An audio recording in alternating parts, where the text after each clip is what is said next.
पण मी कालच लिहिलं आहे, पवित्र आत्म्याने मला प्रेरित केलं आणि ही रूथबद्दल मला लिहिण्याचं मला अतिशय सामर्थ्य दिलं. मी प्रभूजी पहिल्यांदा आभार मानतो.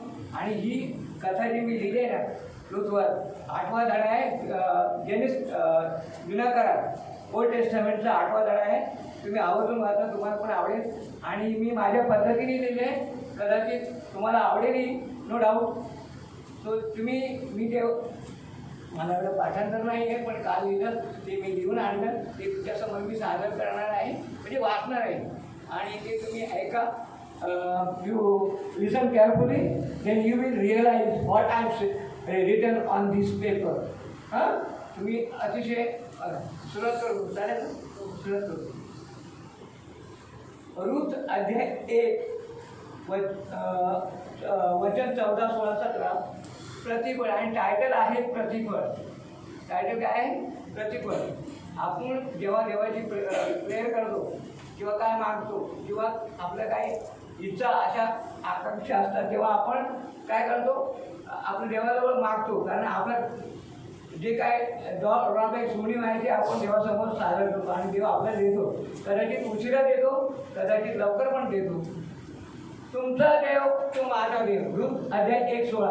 रूथचे जीवन तिथे चढ उतार मला नेहमीच आश्चर्यचकित करतात.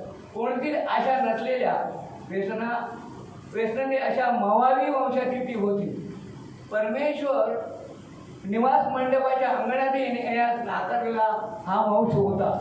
स्वतःच्या मुलाचा बळी देणारे हेरो होते. अशा वंशाची ही रूथ होती. ती दुसरा विवाह करून नव्याने जीवनाला सुरुवात करू शकत होती. नामीने तसा सल्ला दिलाच होता, पण जेव्हा तिची आणि जिवंत देवाची ओळख झाली, तेव्हा मात्र या देवाच्या विलक्षण ओढीने तिने आपल्या सुखावर पाणी सोडले. प्रेमळ परमेश्वराच्या प्रीतीने तिचे अंतःकरण भरून गेले. म्हणून नामीची प्रेमाने सेवा करता यावी म्हणून ती बवाजाच्या शेतात सर्व बेसून काम करीत नामीची काळजी घेत होती.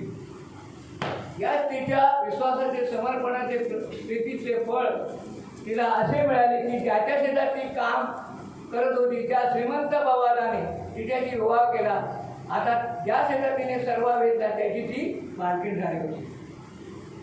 आमच्या प्रीतीपूर्ण देवपित्याने, ऐकायचं नाही व्यवस्थित, आमच्या प्रीतीपूर्ण देवपित्याने तिच्या संपूर्ण समर्पणाचे प्रतिफळ तिला दिले. आम्ही कोण आहोत, कसे आहोत हे आमचा देव प्रभू येशू ख्रिस्त पाहत नाही, तर आम्ही त्याच्यावर विश्वास ठेवून किती समर्पित आणि प्रतिपूर्ण जीवन जगतो हेच तो पाहतो. राखेच्या ऐवजी शिरोभूषण घालतो, उच्चपदी नेतो. रूथचे नाव प्रभू येशूच्या वंशावळीमध्ये आहे. याहून मोठा आशीर्वाद आणि मोठे प्रतिफळ ते कोणते? पित्या, रूथप्रमाणे तुझ्यावर पूर्ण विश्वास ठेवी समर्पित जीवन जगण्यासाठी आमचे जीवन तुझ्या हाती घे. प्रभू येशूच्या नावाने आमेन.